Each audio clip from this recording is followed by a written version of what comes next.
Universe कितना बड़ा है? 21st सेंचुरी के इस मॉडर्न टाइम में भी क्या हम जान पाए हैं कि यूनिवर्स असल में कितना बड़ा है और ये खत्म कहाँ पे होता है? अगर आपसे पूछा जाए कि ये फुटबॉल या आपका घर कितना बड़ा है, वो तो आप आसानी से मेजरमेंट के जरिए बता सकते हो, लेकिन जब बात यूनिवर्स की आती है तब ये इमेजिन करना भी मुश्किल हो जाता है। तो आज हम इसी टॉपिक के बारे में इस वीडियो में बात करेंगे, तो इसीलिए वीडियो को शुरू से लेकर लास्ट तक जरूर देखना।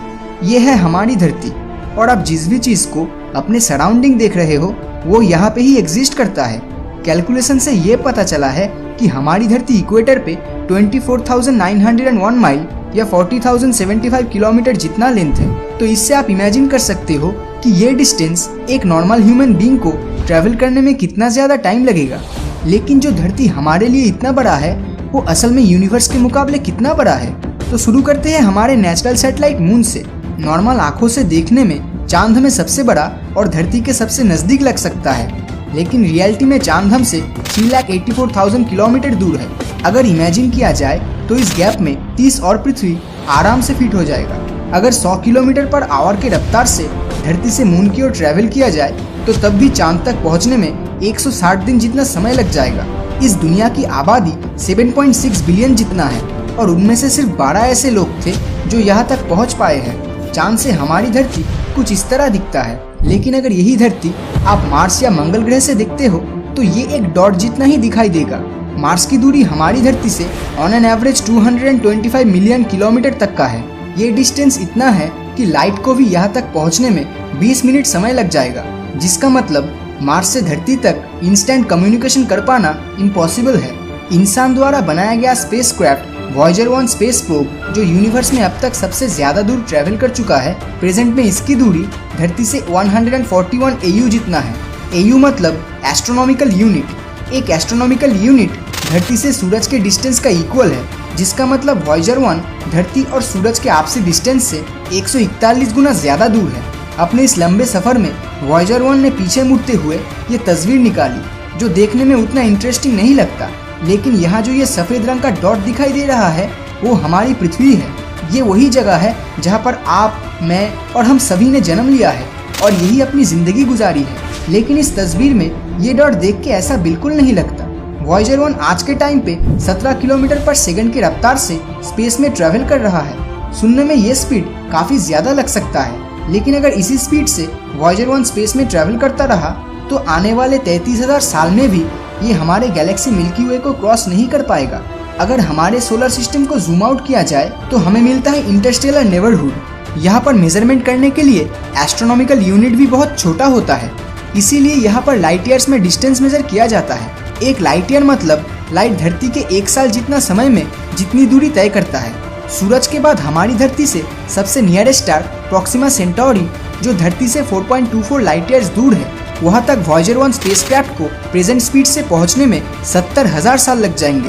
और जूम आउट करने पे हमारा अपना मिल्की वे गैलेक्सी दिखाई देगा और इस एरिया में ये छोटा सा येलो डॉट हमारी धरती है। तो जरा सोचिए, हमारी धरती इस मिल्की वे के मुकाबले एक रेती के दाने जितना है। हमारी गैलेक्सी एक कोने से दूसरे कोने तक लगभग 10,000 लाइट ईयर्स तक फैला हुआ है और यहाँ 10,000 करोड़ प्लैनेट्स और स्टार्स है। अब आपको लग सकता है कि फिर तो ये यूनिवर्स बहुत बड़ा है, लेकिन रुकिए, एंटायर यूनिवर्स के मुकाबले ये तो कुछ भी नहीं है। अगर मिल्की वे को जूम आउट किया जाए तो आपको मिलेगा लोकल ग्रुप ऑफ गैलेक्सी, जिसके अंदर मिल्की वे की तरह 54 गैलेक्सीज है, जिसका विस्तार एक कोने से दूसरे कोने तक 10 मिलियन यानी 1 करोड़ लाइट ईयर्स जितनी है। और अगर इसे भी जूम आउट किया जाए तो हमें मिलता है वर्गो सुपर क्लस्टर, जिसके अंदर लोकल ग्रुप ऑफ गैलेक्सी सिर्फ एक छोटा सा पोर्शन है। यहाँ पर एटलीस्ट 100 से ज्यादा लोकल ग्रुप ऑफ गैलेक्सीज पाए जाते हैं। यहाँ एक कोने से दूसरे कोने की दूरी 11 करोड़ लाइट ईयर्स तक का है, लेकिन यूनिवर्स तो इससे भी बड़ा है। अगर इसे भी जूम आउट किया जाए तो हमें मिलता है लैनिकिया सुपर क्लस्टर, जहाँ पर पिछले वर्गो सुपर क्लस्टर का साइज सिर्फ एक डस्ट पार्टिकल जितना ही है। यहाँ दूरी एक कोने से दूसरे कोने की 52 करोड़ लाइट ईयर्स तक का है। और अगर इसे भी जूम आउट किया जाए तो लैनिकिया सुपर क्लस्टर भी एक छोटा सा भाग है उस हिस्से का जिसे हम ऑब्जर्वेबल यूनिवर्स कहते हैं। लेकिन इसका ये मतलब नहीं बनता कि यही तक पूरा यूनिवर्स सीमित है। ये सिर्फ इतनी दूरी है जहाँ तक इंसान डिस्कवर कर चुका है, और ये जरूर हो सकता है कि पूरा यूनिवर्स इससे भी कई हजार लाखों गुना बड़ा हो। और हमें ये बात नहीं भूलना चाहिए कि इस ऑब्जर्वेबल यूनिवर्स का सेंटर हमारी धरती को एज्यूम किया गया है। जो असल में रियलिटी नहीं है। अर्थ को सेंटर में रखते हुए हमारा यूनिवर्स दोनों तरफ 4650 करोड़ यानी टोटल 9300 करोड़ लाइट ईयर्स तक है। तो अभी तक जितनी भी चीज़ों के बारे में बताया गया है वो सिर्फ और सिर्फ ऑब्जर्वेबल यूनिवर्स से जुड़ा है। तो अब एक सवाल उठ सकता है कि क्या ऑब्जर्वेबल यूनिवर्स एक कंप्लीट यूनिवर्स है? असल में यूनिवर्स दो पार्ट्स में डिवाइड है। एक है ऑब्जर्वेबल यूनिवर्स जिसे अभी तक मॉडर्न साइंस देख या जान पाया है, और दूसरी तरफ द होल यूनिवर्स जो ऑब्जर्वेबल यूनिवर्स के साथ साथ वो हिस्सा भी आता है जिसे अभी तक हम इंसान जान नहीं पाए हैं। एग्जाम्पल के तौर पे जैसे एक लंबी टावर पूरे दुनिया का सेंटर नहीं हो सकता, वो सिर्फ दुनिया के एक छोटे से हिस्से का सेंटर है। वो हिस्सा जिसे उस टावर पे बैठा हुआ इंसान देख सकता है वो उसके लिए ऑब्जर्वेबल यूनिवर्स है, और जो भी हिस्सा वो नहीं देख पा रहा है उसका ये मतलब नहीं बनता कि उसके रीच से वो बाहर का हिस्सा एग्जिस्ट नहीं करता।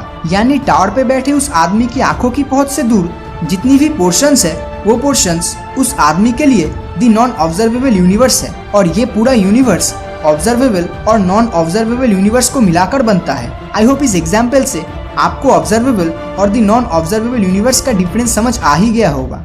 दूसरी तरफ कॉस्मिक इन्फ्लेशन थ्योरी के हिसाब से the whole universe observable universe के कंपैरिजन में 150 सेक्सटिलियन जितना बड़ा हो सकता है। जिस नंबर में कुछ इतने जीरोस आते हैं, हमारी धरती का साइज पूरे ऑब्जर्वेबल यूनिवर्स के मुकाबले उतना ही बड़ा है जितना बड़ा एक वायरस हमारे मिल्की वे के मुकाबले है। अगर पूरे वीडियो को समराइज किया जाए तो यूनिवर्स कितना बड़ा है? ऑब्जर्वेबल यूनिवर्स तो 93 बिलियन लाइट ईयर्स जितना बड़ा है, और दूसरी तरफ दी होल यूनिवर्स इनफाइनाइट या अनंत जिसे कहते हैं। क्या यूनिवर्स का कोई अंत या किनारा है?